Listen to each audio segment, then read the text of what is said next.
لله إن الحمد لله نحمده ونستعينه ونستغفره ونعوذ بالله من شرور أنفسنا ومن سيئات أعمالنا من يهده الله فلا مضل له ومن يضلل فلا هادي له أشهد أن لا إله إلا الله وحده لا شريك له وأشهد أن محمدا عبده ورسوله صلى الله عليه وسلم أما بعد فإن خير الحديث كتاب الله وخير الهدي هدي محمد صلى الله عليه وسلم وشر الأمور محدثاتها وكل محدثة بدعة وكل بدعة ضلالة والضلالة في النار. قال عز وجل في القرآن المجيد والفرقان الحميد: أعوذ بالله السميع العليم من الشيطان الرجيم. بسم الله الرحمن الرحيم. إذا جاء نصر الله والفتح ورأيت الناس يدخلون في دين الله أفواجا فسبح بحمد ربك واستغفره انه كان توابا. جب اللہ کی مدد اور اس کی فتح پہنچے، آپ تک پہنچ جائے، پس اللہ کی حمد بیان کر، تسبیح بیان کر اور اس سے بخشش مانگ. وَرَأَيْتَ النَّاسَ يَدْخُلُونَ فِي دِينِ اللَّهِ أَفْوَاجًا. تو دیکھ کہ لوگ فوج در فوج اسلام میں داخل ہو رہے ہیں. بس اللہ کی تسبیح بیان کر، اس کی حمد کے ساتھ، بے شک وہ بہت زیادہ توبہ کو قبول کرنے والا ہے. یہ سورۃ النصر ہے، مکہ کی فتح کے متعلق ہے، مگر علم بہت گہری چیز ہے. اس کو سمجھنا ایک بہت بڑی اللہ کی نعمت ہے کہ اس کو بات سمجھ آ جائے کہ ہے کیا. ظاہری طور پہ تو بالکل ایسے ہی ہے کہ جب اللہ کی مدد پہنچ جائے اور فتح مل جائے، پھر تو اللہ کی حمد بھی بیان کر، تسبیح بھی کر، استغفار بھی کر. تو خود دیکھے گا کہ لوگ فوج کی فوج اسلام میں داخل ہو گئے. کبھی اکا دکا لوگ اسلام میں آتے تھے، کب فوجوں کی فوجیں اسلام میں آئیں گی. یدخلون فی دین اللہ افواجا، فوج در فوج اسلام میں لوگ داخل ہوں. یہ تو دیکھ، اس موقع پہ تُنے جب فتح مل جائے، یہ اسلام کا قاعدہ بنایا گیا کہ جب بھی مسلمانوں کو فتح ملتی تھی تو وہ سورۃ النصر پڑھتے تھے وہاں جا کے، اور 8 رکعت شکرانے کے پڑھتے تھے، کیونکہ نبی صلی اللہ علیہ وسلم نے جب مکہ فتح کیا یہ سورت بھی آئی اور 8 رکعت پڑھی. مسلمانوں، اللہ کی نعمت ملے تو نافرمانی نہیں کرنی، شکر کرنا ہے. خوشی ملے تو اللہ کو یاد کرنا ہے، استغفار کرنا ہے، اللہ کی حمد بیان کرنی ہے، اللہ سے بغاوت نہیں کرنی. ہماری خوشی کا موقع آ جائے تو اللہ تعالیٰ ویسے بھول جاتا ہے. شادی آ جائے، فنکشن آ جائے، سیر و تفریح پہ چلے جائیں، دوست اکٹھے ہو جائیں، گل گپاڑا شروع ہو جائے، بھول جاتا ہے. اللہ تعالیٰ کہتا ہے ہم نے آپ کی مدد کی ہے، فتح ملے آپ کو. اور دیکھو وَرَأَيْتَ النَّاسَ، تو دیکھے لوگوں کو یدخلون فی دین اللہ افواجا، فوج در فوج، قافلے در قافلے، بڑے بڑے گروہ اسلام میں داخل ہوں. مکہ کی فتح پہ تو لوگ اس کے بعد یوں مسلمان ہوئے کہ منظر ہی بدل گیا. مگر یہ سورت ترجمے میں نے بھی ایسے ہی پڑھی اور اس کا ترجمہ بھی ایسے ہی ہے. سیدنا عمر فاروق رضی اللہ تعالیٰ عنہ اصحاب بدر کو جمع کرتے تھے. اللہ تعالیٰ ہمیں بھی توفیق دے کہ ہم اپنے سابقون الاولون کو جمع کریں. جماعتوں میں، محلوں میں، خاندانوں میں کچھ دین میں سبقت لے جانے والے ہوتے ہیں، آغاز کرنے والے ہوتے ہیں، مگر گردش زمانہ ان کو بھلا دیتی ہے اور لوگ بھی ان کو بھلا دیتے ہیں کہ کام کا آغاز کرنے والے کون تھے. مگر سیدنا عمر فاروق رضی اللہ تعالیٰ عنہ بدر والوں کی الگ میٹنگ کرتے تھے. کہ یہ فاتح ہیں, ان کے ہاتھوں پہ اللہ نے اسلام کو فتح دی ہے, کفر کا خاتمہ ہوا ہے, ابو جہل کٹا ہے, ہم نے ان کو بھلانا نہیں ہے. تو کبھی بھی اپنے محسنین کو بھلاتے نہیں ہیں. تو بدر والوں کو جمع کرتے, تو ان میں سیدنا عبداللہ بن عباس مفسر قرآن رضی اللہ تعالیٰ عنہ, ان کو بھی بلا لیتے ہیں.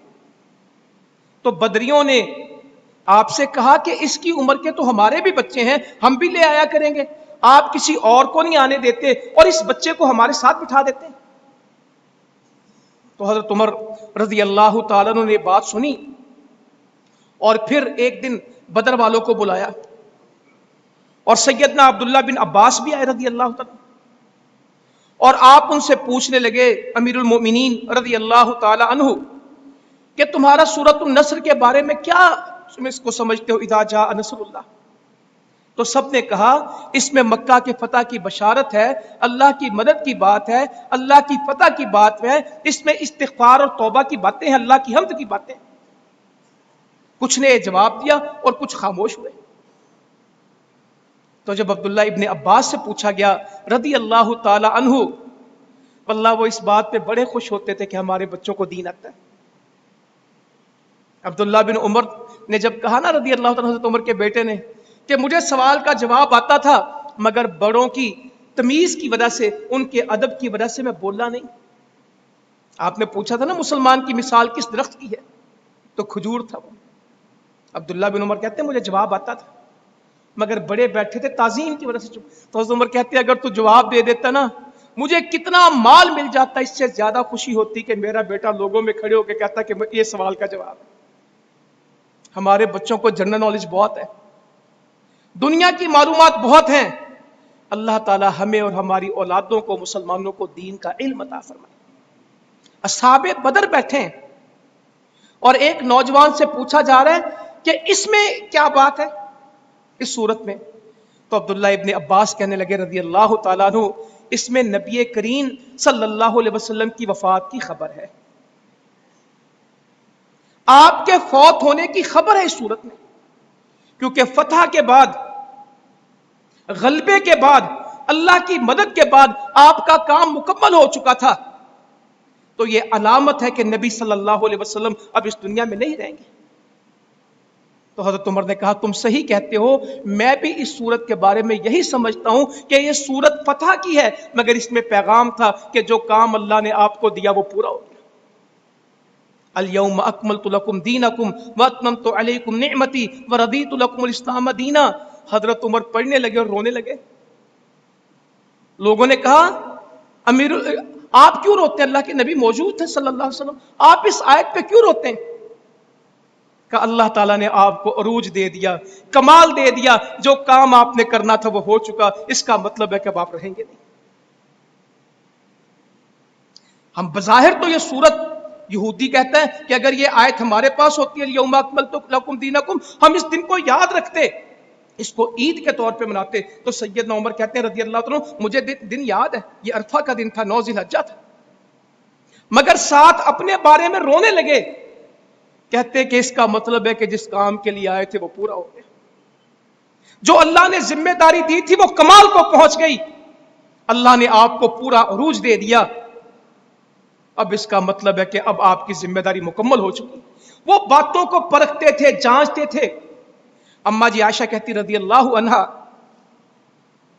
جب نبی صلی اللہ علیہ وسلم کے اوپر سورۃ النصر نازل ہوئی تو پھر آپ کا معمول بدل گیا.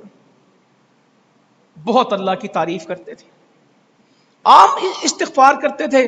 کتنی روایتوں میں آپ نے پڑھا کہ ایک مجلس میں بیٹھے 100 دفعہ استغفار پڑھ جاتے تھے. بیٹھے بیٹھے لوگوں میں بیٹھے تھے اور بیٹھے بیٹھے 100 دفعہ استغفار پڑھ جاتے.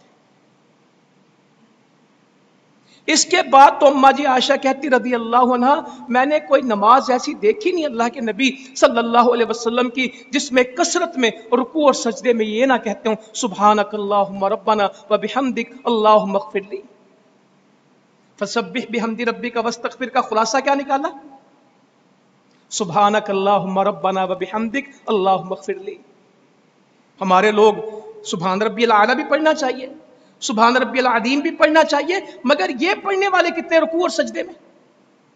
اما جی عائشہ کہتی رضی اللہ عنہ، اس سورت کے نزول کے بعد میں نے کوئی نماز ایسی نہیں دیکھی جس کے رکوع اور سجدے میں ایک دفعہ یا دو دفعہ یا کثرت کے ساتھ اے اللہ ہمارے پروردگار تو پاک ہے، ساری حمد تیرے لیے، ساری پاکیزگی تیرے لیے، اے اللہ تو بخش دے۔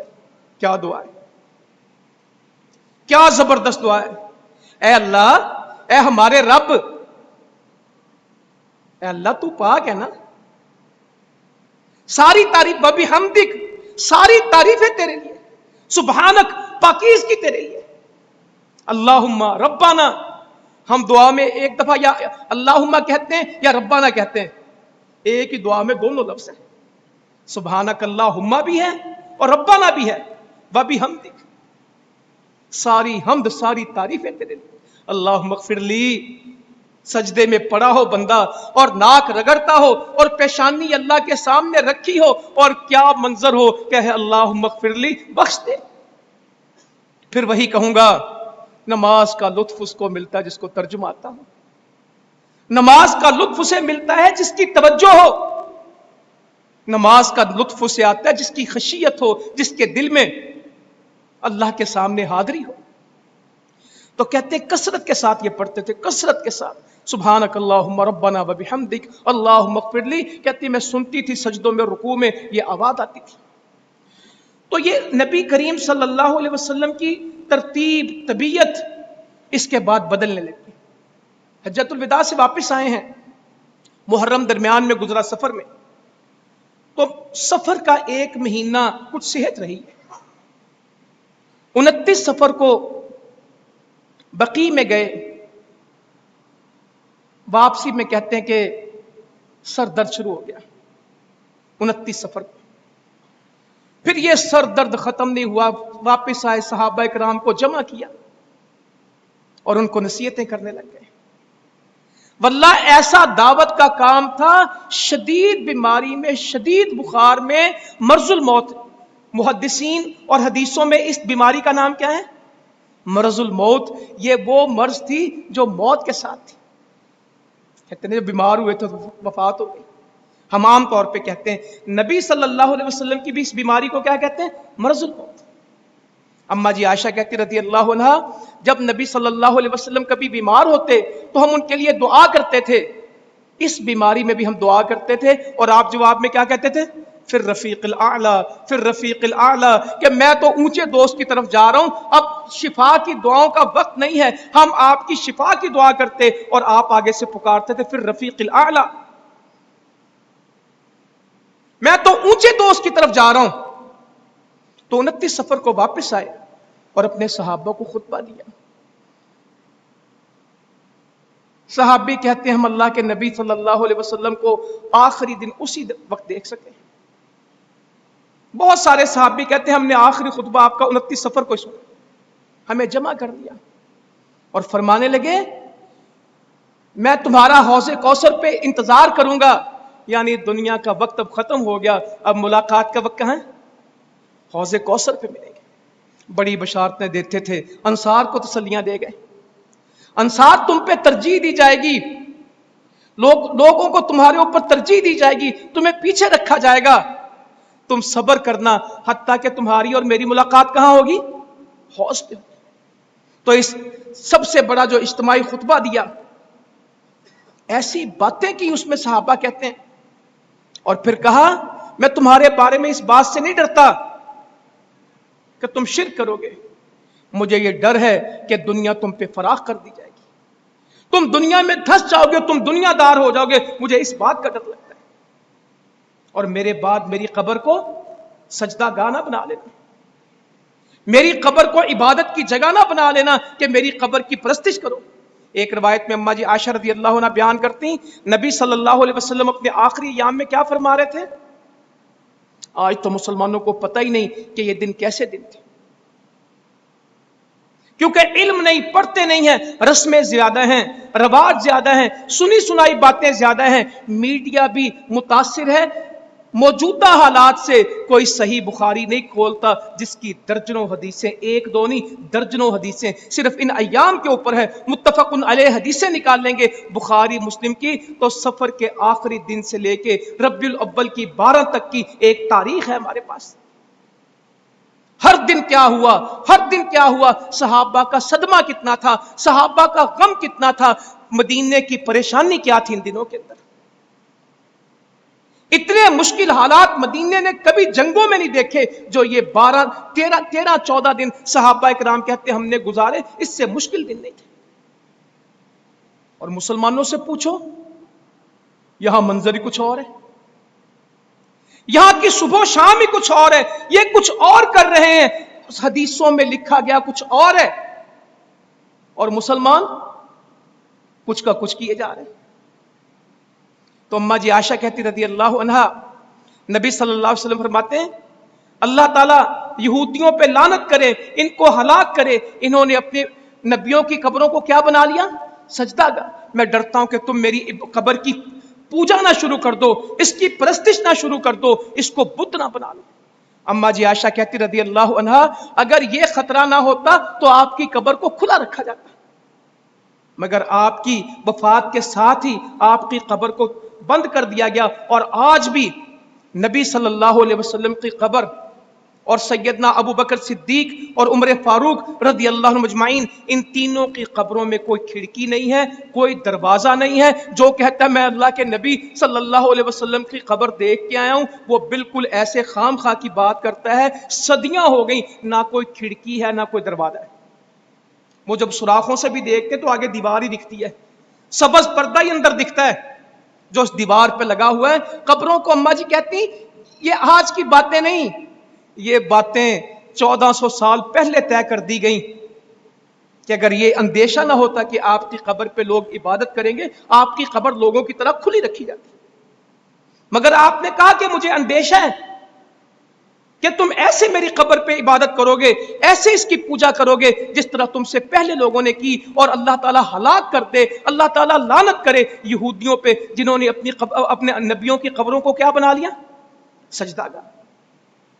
یہاں مسلمانوں میں پوچھتا ہوں، میں کسی فرقہ واریت کی دعوت نہیں دے رہا، میں کسی اختلاف کی دعوت نہیں دے رہا، مگر میں ایک عقیدے کی بات پوچھتا ہوں۔ نبی صلی اللہ علیہ وسلم کا رتبہ تو کائنات میں سب سے بڑا ہے، یہاں تو عام قبروں پہ بھی جائیں تو کیا منظر ہے؟ نہ کوئی سجدہ کرنے کو غلط سمجھتا ہے، نہ کوئی رکوع کرنے کو غلط سمجھتا ہے۔ بڑی بڑی قبروں پہ جائیں تو دروازے چھوٹے رکھے جاتے ہیں، ان سے پوچھو اس کی کیا حکمت ہے، تو کہتے ہیں جو آئے سر جھکا کے آئے، جو آئے سر جھکا کے جائے۔ یہ ہو رہا ہے، اور میرے نبی کہتے ہیں صلی اللہ علیہ وسلم میری قبر پہ یہ نہ کرنا۔ اللہ تعالیٰ سعودیہ کے علماء کو، ان کے حکمرانوں کو اس بات کی بہت بہتر جزا عطا فرمائے کہ انہوں نے آج تک اس کی حفاظت کی ہے۔ لڑتے نہیں کسی سے، مگر سمجھاتے سب سے کہ دعا کو کرنا چاہے نا، وہ قبلے کی طرف منہ کر دیتے ہیں، اللہ کی طرف دعا کرو۔ تو خیر میں اپنے موضوع پہ رہوں تو بڑے مشکل دن تھے، صحابہ کو وصیت کی، نصیحت کی۔ اماں جی عائشہ کہتی رضی اللہ عنہا نبی صلی اللہ علیہ وسلم سیدہ میمونہ کے گھر میں تھے رضی اللہ عنہا، بخار چڑھتا جاتا تھا، اتنا کو بخار۔ ابن مسعود کہتے ہیں رضی اللہ تعالیٰ عنہ میں نبی صلی اللہ علیہ وسلم کے پاس آیا، میں نے آپ کے ماتھے پہ پٹی تھی پانی کی پٹیاں کرتے تھے، پانی بھی پاس پڑا تھا، آخری دن تھے، اور پانی میں کٹورے میں ہاتھ ڈالتے اور اپنے چہرے پہ پھیرتے تھے۔ ایسی گھبراہٹ تھی، ایسی گھبراہٹ تھی۔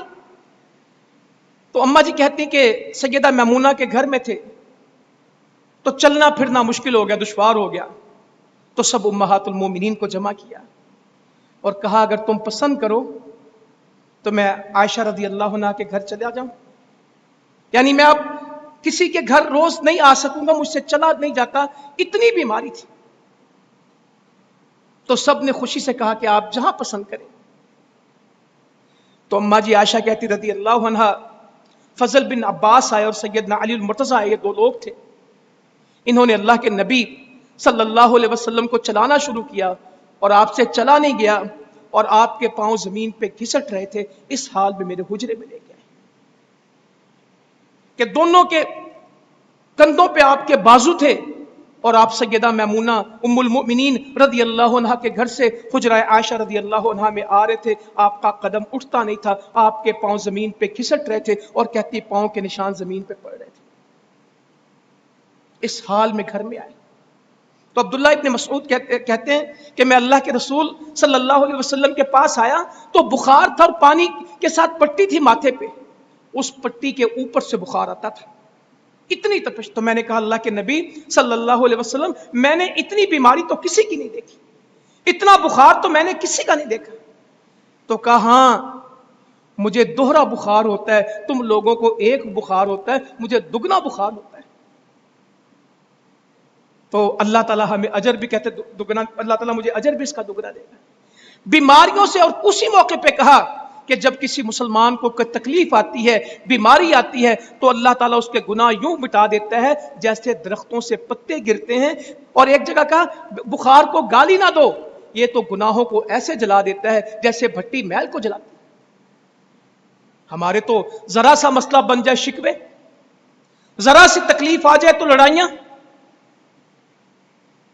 وہاں ایسا نہیں تھا۔ اس وقت میں بھی کہتے ہیں گناہ معاف ہوتے ہیں۔ کہا میرے نبی کے کیا گناہ تھے؟ اللہ تعالیٰ قرآن مجید میں کہتا ہے ہم نے آپ کے اگلے پچھلے سارے ختم کیے، آپ کے پاس ہے ہی نہیں کوئی گناہ، مگر فرماتے ہیں دوہرا اجر ملتا ہے۔ اور چہرے پہ ہاتھ پھیرتے تھے۔ یہ کیفیت اما جی عائشہ کے گھر آگے رضی اللہ عنہ، ام الفضل کہتے ہیں رضی اللہ عنہ، جمعرات کے دن آخری مغرب، پیر کے دن 12 ربیع الاول کو آپ کی وفات ہوئی، 17 نمازیں سیدنا ابو بکر صدیق نے پڑھائی ہیں رضی اللہ عنہ، جمعرات کی عشاء سے لے کے پیر کی فجر تک 17 نمازیں آپ کی زندگی میں، حیات مبارکہ میں سیدنا ابو بکر صدیق رضی اللہ عنہ جماعت کراتے تھے۔ تو سیدہ ام الفضل کہتی ہیں آخری نماز جمعرات کی مغرب کی ہم نے آپ کے پیچھے پڑھی، آپ نے سورۃ المرسلات پڑھی تھی، اور اس کے بعد نبی صلی اللہ علیہ وسلم اس دنیا سے چلے گئے، اللہ نے آپ کی روح قبض کر لی، ہم نے مغرب کی نماز آخری پڑھی۔ یہاں تو لوگوں کو خوشیاں سوجی نہیں دنوں میں، مار کو شہروں میں ٹکا نہیں خوشیوں کا، کسی جھنڈی پتی کی کوئی جگہ نہیں بچتی۔ ان کو کیا پتا کہ مدینے کا ماحول کیا تھا اور مدینے کی چیزیں کیا تھی۔ مدت گزری، ابن عباس بیٹھے ہوئے رضی اللہ تعالیٰ، کسی نے کہا جمعرات کیا ہے؟ کہ تمہیں کیا معلوم کہ جمعرات کیا ہے؟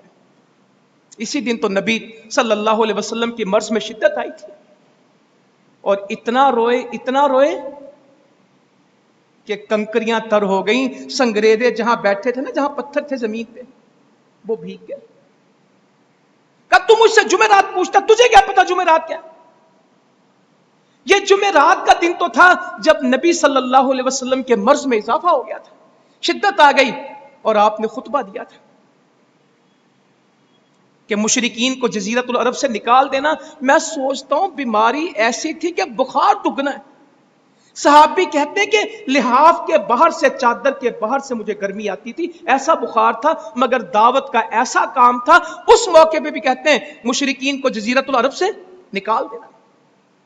میرے بعد بھی ایلچیوں کی، سفیروں کی وہی تکریم عزت کرنا جو میں کرتا ہوں۔ جو سفیر تمہارے پاس کسی علاقے سے آئے، کوئی ایلچی آئے، کسی کا نمائندہ آئے، جس طرح میں اس کی مہمان نوازی تکریم کرتا ہوں، اس کا حق بجا لاتا ہوں، میرے بعد اس کو کرنا۔ اور تیسری بات پھر وہی کہی، میری قبر کو سجدہ گاہ نہ بنانا۔ اور بعد میں یہ آتا ہے کہ اس موقع پہ کہا، ورنہ وہ پیر کی فجر میں کہا تھا الصلاۃ الصلاۃ وما ملکت ایمانکم۔ آج نبی صلی اللہ علیہ وسلم کا نام تو بہت لیتے ہیں، مرد کیا ایسے ایسے فیشن کر کے عورتیں آج کل نعتیں پڑھ رہی ہیں اور ذکر مصطفیٰ ہو رہا ہے صلی اللہ علیہ وسلم۔ سوچو تو صحیح تم بنے کیا ہو اور کر کیا رہے ہو، نام کس کا لے رہے ہو اور کردار کیا ہے۔ اشتہار عورتوں کے چھپتے ہیں پوری رنگینیوں کے ساتھ،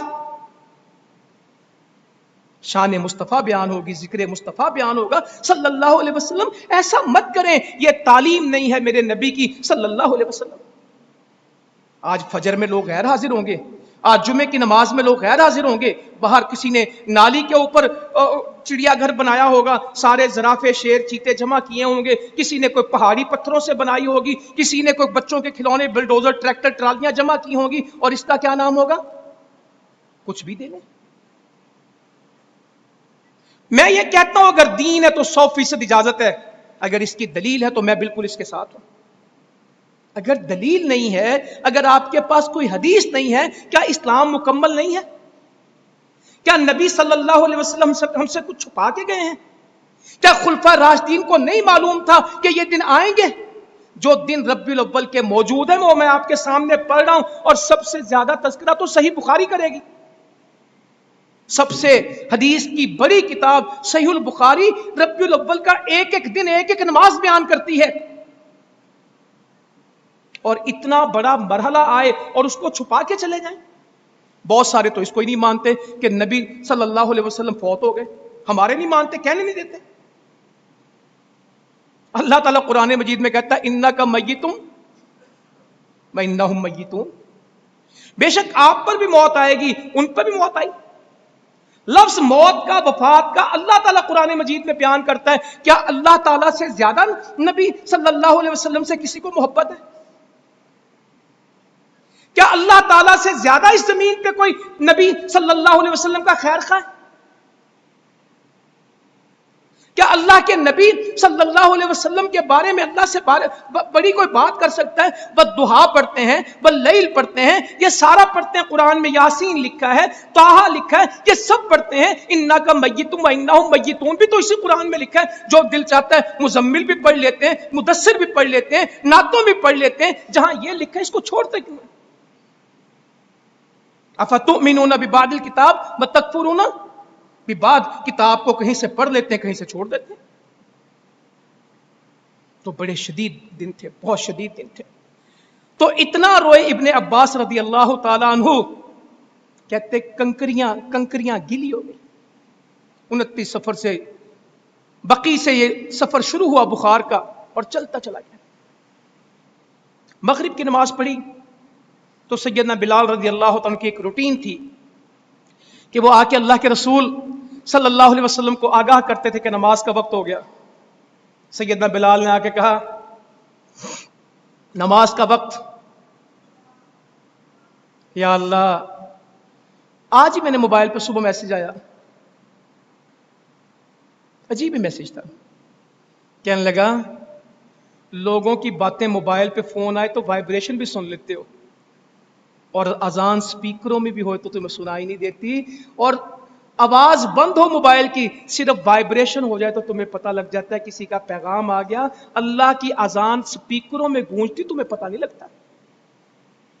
بندہ بندے کو بلائے, بندہ بندے کو کال کرے, آواز نہ آئے, صرف وائبریشن ہو, وائبریشن بھی تمہیں بتا دیتی کہ پیغام آ گیا, اور فون سن لیتے ہو وائبریشن کے اوپر.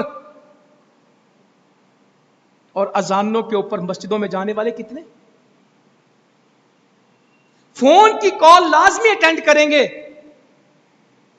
اور اللہ کی باتیں. تو سیدنا بلال رضی اللہ عنہ نے آ کے کہا نماز کا وقت ہو گیا. آپ نے کہا ابو بکر سے کہو جماعت کراؤ. سیدنا ابو بکر سے کہو جماعت کراؤ. تو اما جی عائشہ آگے بڑی رضی اللہ عنہ, کہا اللہ کے رسول صلی اللہ علیہ وسلم ابو بکر ایک نرم آدمی ہے, یا اللہ تو ہمیں بھی نرمی عطا فرما. کہنے لگے کہ وہ تو ایک رقیق القلب آدمی ہے, نرم آدمی. جب آپ کی جگہ مصلی پہ کھڑے ہوں گے تو رو پڑیں گے, اور لوگ ان کا قرآن سن نہیں سکیں گے, وہ مصلی پہ کھڑے ہونا برداشت نہیں کر سکیں گے. آپ نے کہا ابو بکر سے کو جماعت کرائیں. تو اماں جی سمجھی کہ یہ میرے ابا جی کا مسئلہ ہے. یہاں تو آج تک مسئلہ ہے نا کہ خلیفہ کس نے بننا تھا, اپنی زندگی میں کھڑا کر کے گئے, اپنی زندگی میں اپنی امامت پہ کھڑا کر کے گئے, اور مسلمانوں کو یہ بتا گئے کہ جو مصلی کا امام ہوتا ہے خلافت کا حقدار بھی وہی ہوتا ہے. جو مسلمانوں کی جماعت کراتا ہے ان کے معاشرے کا امام بھی وہی ہوتا ہے. یہاں مسجد کے امام اور ہیں اور پارلیمنٹ کے حکمران. یہ اسلام کا مزاج نہیں ہے. جو مسلح پہ کھڑا کیا جائے گا اقتدار کا سلطہ بھی اسی کے ہاتھ میں ہوگا.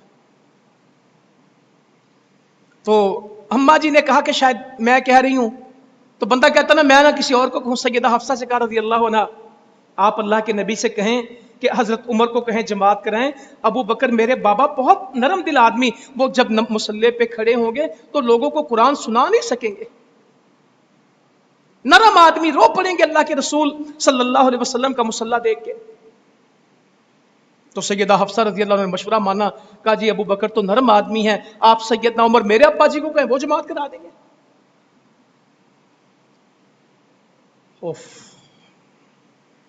کہا تم تو ایسے ہو جیسے یوسف علیہ السلام کے بارے میں اختلاف کرنے والی عورتیں تھیں. وہ جو عورت نے اکٹھی کی تھی جو اختلاف کرنے والی عورتیں تھیں, تم تو اس طرح کا اختلاف کرنے لگی. ابو بکر سے کو جماعت کرائیں.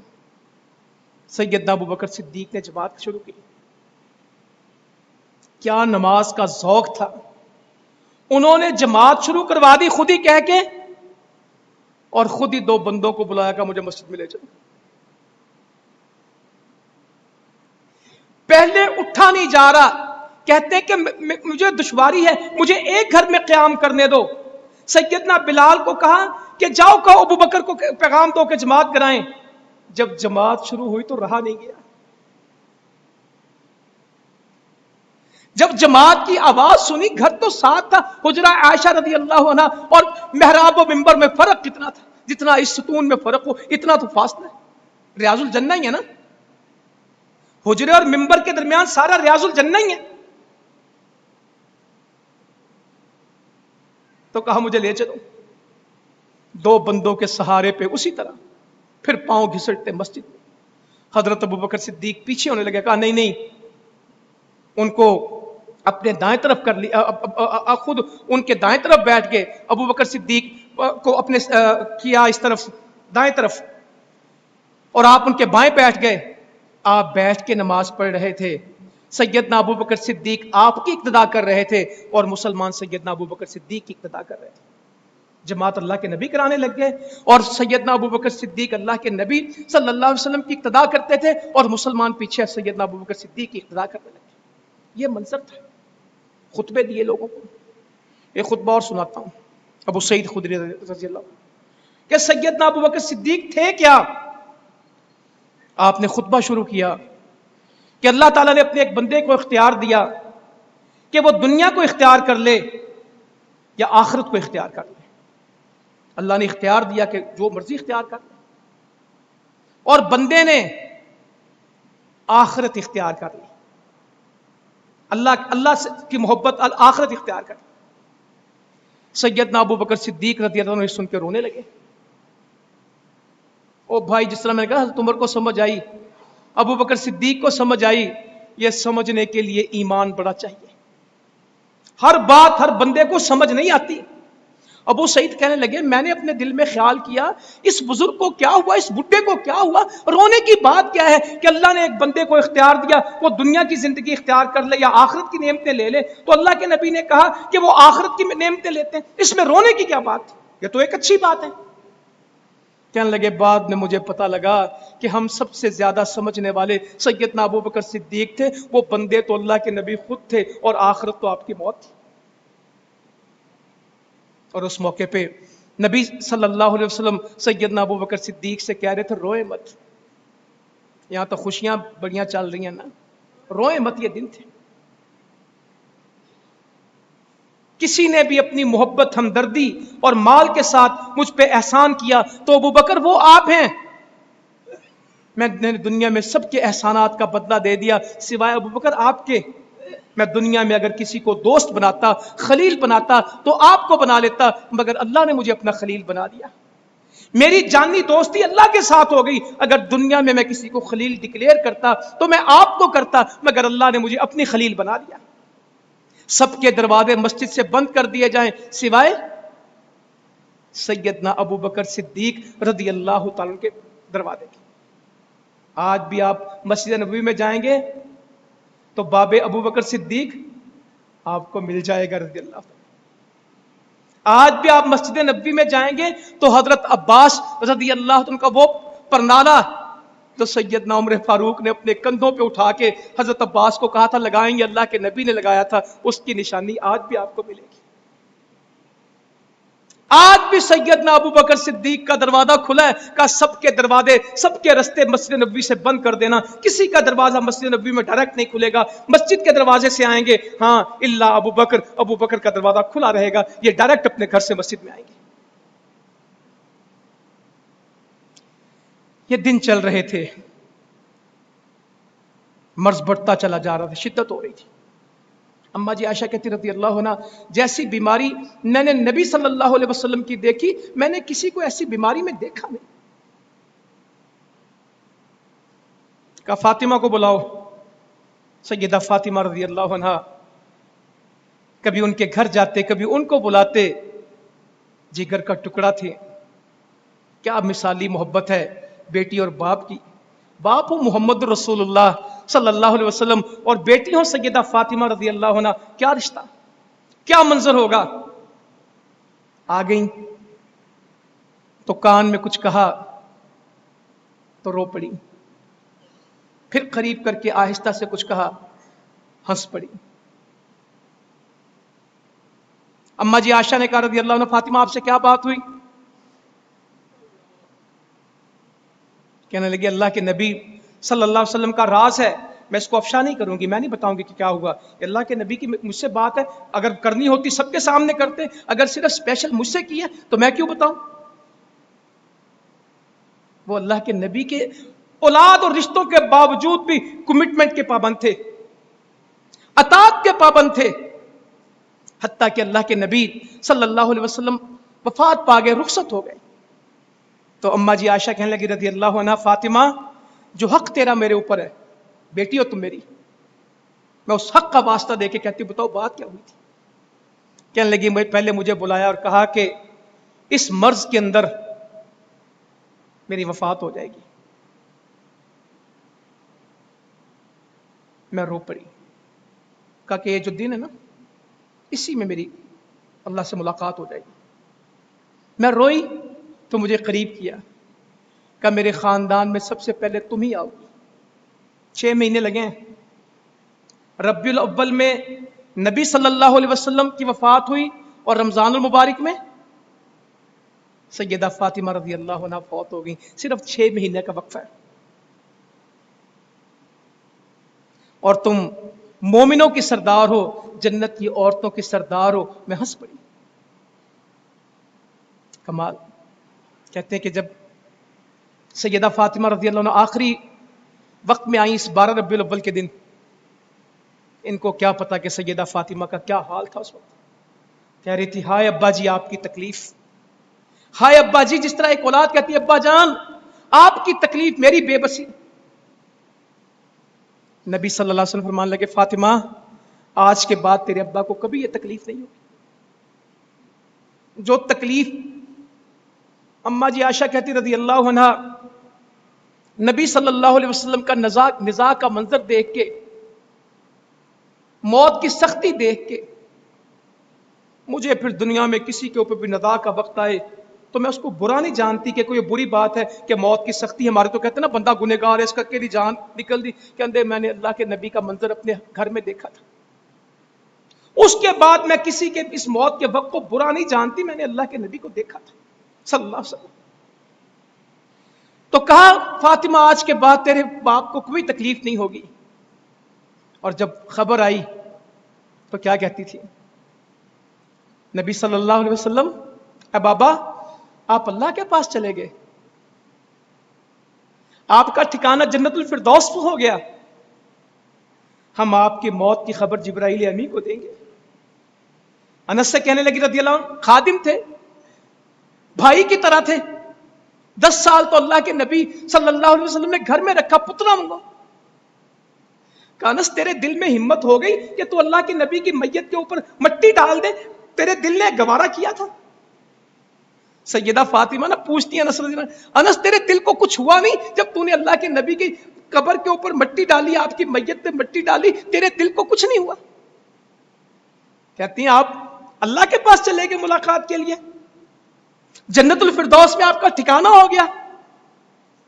اے بابا میں آپ کی موت کی خبر جبرائیل امی، جس طرح کوئی بڑا مان نہیں ہوتا، میں جبرائیل امی کو آپ کی موت سے آگاہ کروں گی۔ یہ منظر تھے اس وقت۔ اماں جی عائشہ کہتی رضی اللہ عنہا، یہ پیر کا دن تو جو تھا نا، اس کی فجر کبھی چادر اوپر لیتے تھے، کبھی نیچے اتارتے تھے، چہرہ ڈھانپتے کبھی نیچے، اور کٹورے پہ ہاتھ ڈالتے اور چہرے پہ پھیرتے، ایسی تلخی تھی۔ اماں جی عائشہ کہتی رضی اللہ عنہا، اللہ کی نعمتوں میں ایک نعمت مجھ پہ بہت بڑی تھی، میرا گھر تھا، کیا خوش نصیبی، میری باری تھی، اور میری ہستی اور میری ٹھوری کے درمیان نبی صلی اللہ علیہ وسلم کا سر مبارک تھا، آپ نے میرے سینے سے ٹیک لگائی ہوئی تھی، اور اسی حال میں آپ کی روح قبض ہو گئی۔ وہ اپنا بیان کرتی ہیں، کہتی کہ لوگ بھی آتے تھے، ملتے تھے، میرا بھائی عبد الرحمن بن ابو بکر آئے تو ان کے ہاتھ میں ایک تازہ مسواک تھی، نبی صلی اللہ علیہ وسلم سے بولا نہیں جا رہا تھا، خاموش تھے اور اس کی طرف دیکھ رہے تھے، تو میں نے پوچھا تمہیں مسواک کرنی ہے؟ تو آپ نے اشارہ کیا، تو میں نے اپنے بھائی سے کہا مسواک ادھر دو، ان سے مسواک لی، کہتے میں نے اچھی طرح اس کو چھاڑا، پھر اپنے دانتوں سے نرم کیا کہ آپ سے ہوگی نہیں، خود اس کو چبایا، پھر میں نے نبی صلی اللہ علیہ وسلم کو وہ دیا، مسواک دی۔ کہتی اتنے عمدہ طریقے سے مسواک کی زندگی میں اس سے پہلے میں نے کبھی آپ کو اس اہتمام سے مسواک کرتے نہیں دیکھا جو اس وقت دیکھا۔ یہ آخری عمل کہتی ہیں اللہ کے نبی صلی اللہ علیہ وسلم کا۔ پھر آپ کہہ رہے تھے لا الہ الا اللہ ان للموت سکرات، کوئی معبود نہیں سوائے اللہ کے، موت بڑی سخت ہے، کہتے ہاتھ اوپر تھا اور پھر نیچے آ گیا، مسواک کی اور ہاتھ اوپر کیا اور کہا لا الہ الا اللہ ان للموت سکرات، موت کی سختیاں بہت ہیں، موت کی سختیاں بہت ہیں، اور ہاتھ نیچے آ گیا۔ یہ اماں جی عائشہ بیان کرتی رضی اللہ عنہ۔ تو میں فجر کی بات کر رہا تھا، انس کہتے ہیں رضی اللہ تعالیٰ عنہ، یہ سوموار کی فجر تھی، 12 ربیع الاول کی فجر تھی، جب توپوں کی سلامی ہوتی ہے نا، اس فجر کی بات کر رہا ہوں۔ کہنے لگی کہ انس کہتے ہیں کہ سیدنا ابوبکر صدیق نے جماعت شروع کرائی، آپ کی زندگی کی آخری وہ نماز تھی جو آپ نے اس دنیا میں دیکھی، تو آپ نے پردہ ہٹایا۔ انس کہتے ہیں رضی اللہ تعالیٰ عنہ، کوئی خوشی ہماری ایسی خوشی زندگی میں ہمیں کبھی روئے زمین پہ نہیں ملی جب آپ کا چہرہ انور ہم نے آپ کا دیکھا، چمکتا چہرہ پردے سے دیکھا، کہتے ایسی خوشی ہوئی کہ ہمیں لگا کہ ہماری نماز ٹوٹ جائے گی اس خوشی کی وجہ سے۔ سیدنا ابوبکر صدیق مصلی سے پیچھے ہٹنے لگے، آپ نے اشارہ کیا نہیں، نماز جاری رکھو، اٹھ کے نہیں جا سکے، اور اس وقت کہا الصلاۃ الصلاۃ، آخری وصیت اس امت کو کیا کر کے گئے؟ نماز نماز، سارا کچھ یاد ہے سوائے نماز کے۔ وما ملکت ایمانکم، جو نوکر تمہارے ہیں، جو غلام ہیں، جو لونڈیاں ہیں، ان کا خیال رکھنا، آخری وصیت ہمیں فرما کے گئے۔ اور آخری دنوں میں فرماتے تھے عائشہ رضی اللہ عنہ، خیبر میں جو یہودن نے مجھے زہر دیا تھا اس کا اثر آج بھی اپنے حلق میں محسوس کرتا ہوں، میری رگیں جہاں کٹی جا رہی، میری شارگ اس زہر کی وجہ سے کٹ رہی ہے، جو اس یہودن نے مجھے زہر دیا تھا اس کا اثر اب بھی۔ نبی صلی اللہ علیہ وسلم اس دنیا سے چلے گئے۔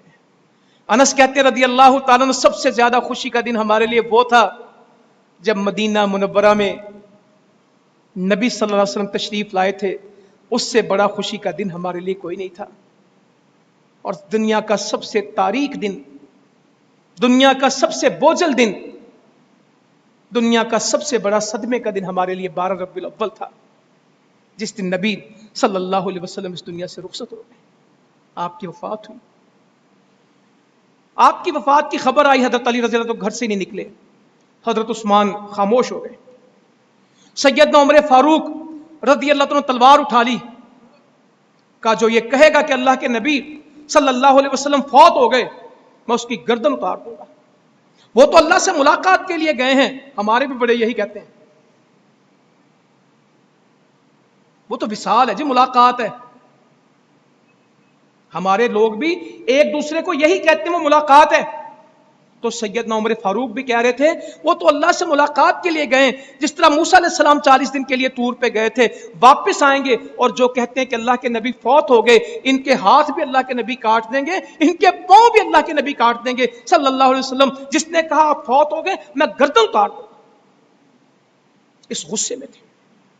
صحابہ پہ سکتہ، مدینے کا منظر، مگر کچھ لوگ ہوتے ہیں جو اللہ تعالیٰ نے اپنے دین کے لیے کھڑے کیے. سیدنا ابو بکر صدیق دور تھے، اپنے دور والے گھر میں تھے، وہاں سے تشریف لائے، آ کے اپنی سواری کو باندھا، کسی سے بات نہیں کی، سیدھا حجرہ میں گئے رضی اللہ عنہ. یمنی چادر نبی صلی اللہ علیہ وسلم کے اوپر اوڑی ہوئی تھی. کیا منظر ہوگا اندازہ کیجئے.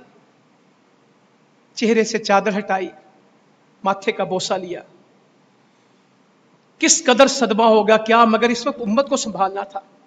باہر آئے، حضرت عمر سے کہا بیٹھ جاؤ.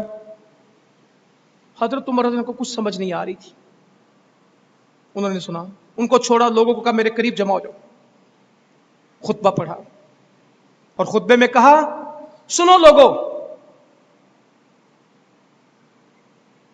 جو اللہ کی عبادت کرتا ہے اللہ تعالیٰ ہوا حی لا یموت، وہ زندہ ہے، اس کو موت نہیں آئے گی.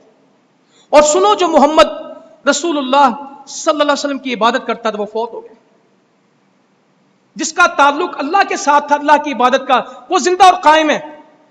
اور جو عبادت کرتا تھا محمد صلی اللہ علیہ وسلم، قد مات، وہ فوت ہو گیا. اور پھر پڑھا وما محمد الا رسول قد خلت من قبله الرسل افإن مات او قتل انقلبتم على اعقابكم ومن ينقلب على عقبيه فلن يضر الله شيئا وسيجزي الله الشاكرين. محمد تو اللہ کے رسول ہیں، آپ سے پہلے بھی رسول آئے. اگر آپ کو موت وفات آ گئی یا آپ شہید کر دیے گئے، کیا تم اپنے قدموں سے پھر جاؤ گے؟ اگر تم اپنے قدموں سے پھرو گے اللہ کا کوئی نقصان نہیں کرو گے. فَلَن يَضُرَّ اللَّهَ شَيْئًا، اللہ کا کوئی نقصان نہیں. صحابی کہتے ہیں یہ آیت تو پہلے بھی تھی مگر ہمیں ایسے لگا کہ ابھی یہ نازل ہوئی ہے. حضرت ابو بکر صدیق نے یہ آیت پڑھی اور ہر بندے کی زبان پہ یہ آیت شروع ہو گئی، ہر بندہ یہ پڑھنے لگا، امت کو سنبھال لیا. حضرت عمر کہتے ہیں رضی اللہ عنہ جب یہ آیت میرے کانوں میں پڑی اور مجھے ایسے لگا کہ یہ ابھی آیت اتری ہے، جیسے میں نے ابھی سنی، اس سے پہلے میں نہیں جانتا. میرے قدموں نے، میری ٹانگوں نے جواب دے دیا کہ میرا وہ قدم اٹھا سکیں، میرا بوجھ اٹھا سکیں. میں زمین پہ گر گیا کہ یہ تو بات ہو گئی. میں جو کہہ رہا تھا کہ ابھی اللہ کے نبی آئیں گے صلی اللہ علیہ وسلم، اور ابو بکر کہہ رہے ہیں کہ اللہ تعالیٰ اپنے نبی پہ 2 موتیں جمع نہیں کرے گا، کہ اب بھی آپ جائیں پھر بھی 2 موتیں جمع نہیں کرے گا، جو ہونا تھا وہ ہو چکا ہے. کہتے میں تو اس تسلی میں کھڑا تھا کہ وہ واپس آئیں گے. جیسے مجھے یہ پتا لگا یہ آیت پڑھی، میرے قدموں نے تو میرا بوجھ اٹھانا گوارا ہی نہیں کیا، میرے قدموں میں تو دم ہی نہ رہا اور میں گر گیا یہ سننے کے بعد. یہ مدینے کا منظر تھا، ہر کسی کا صدمہ. میں نے کہا انس کہتے ہیں اس سے تاریک دن ہم نے نہیں دیکھا، اس سے بوجھل دن ہم نے نہیں دیکھا جو نبی صلی اللہ علیہ وسلم کا دن تھا. اور یہ 12 ربیع الاول تھا اور پیر کا دن تھا. سیدنا ابو بکر صدیق اور عمر فاروق رضی اللہ تعالیٰ عنہ ام ایمن سے ملنے کے لیے گئے. نبی صلی اللہ علیہ وسلم کی پرورش میں ان کا بڑا کردار ہے. تو رو رہی تھیں، دونوں پوچھنے کہ روتی کیوں ہے؟ کہنے لگی یہ تو پتہ ہے کہ اللہ کے نبی صلی اللہ علیہ وسلم اعلیٰ جگہ میں چلے گئے، رونا تو یہ آتا ہے اب ہمارے اندر وہی نہیں آتی، آپ تھے تو وہی آتی تھی. تو مسلمانوں ان خطبات کو یاد رکھنا. آپ اس مشکل وقت میں کبھی قبر کے بارے میں بات کر کے گئے، کبھی غلاموں کے بارے میں بات کر کے گئے، کبھی جزیرت عرب سے مشرکین کو نکالنے کی بات کر کے گئے، نماز کی تلقین کر کے گئے، اس حال میں اپنی نمازوں کی بات کر کے گئے، مسواک کر کے گئے، اپنی امت کو سمجھا کے گئے. اس حال میں آج امت وہ باتیں تو سمجھنے کے لیے تیار نہیں باقی سب کچھ کر رہے ہیں۔ تو اصل حق یہ ہے کہ نبی صلی اللہ علیہ وسلم جس مقصد کے لیے آئے تھے اس مقصد کو پورا کیا جائے، جس دین کو لے کے آئے تھے اس پہ عمل کیا جائے، جو مشن آپ کا تھا اس کو مکمل کیا جائے، یہ مسلمانوں کی بنیادی ذمہ داری ہے۔ اور جب ہم کوئی خوشی منائیں تو ہمارے اور غیروں میں فرق ہونا چاہیے۔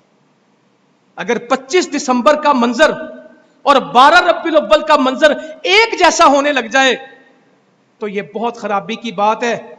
اگر وہ درخت سجائیں اور وہ گھروں کو سجائیں کہ 25 دسمبر ہے اور مسلمان اس کو منظر حدیث سے بھی نہ دکھائیں اور روایت سے بھی نہ دکھائیں، قرآن سے بھی نہ دکھائیں، صدیوں کی تاریخ میں نہ بتائیں، کہیں ہمارا دل چاہتا ہے، دلوں کی خواہشیں اسلام نہیں ہوتی، اللہ کی شریعت اسلام ہوتی ہے، قرآن و سنت اسلام ہوتا ہے۔ انشاءاللہ تعالی ہم سب کو اس پہ کاربند رہنا ہے، یہی ہماری کامیابی ہے، یہی ہماری دنیا آخرت ہے۔ اللہ تعالی عمل کی توفیق دے۔ جزاکم اللہ خیرا وما علینا الا البلاغ۔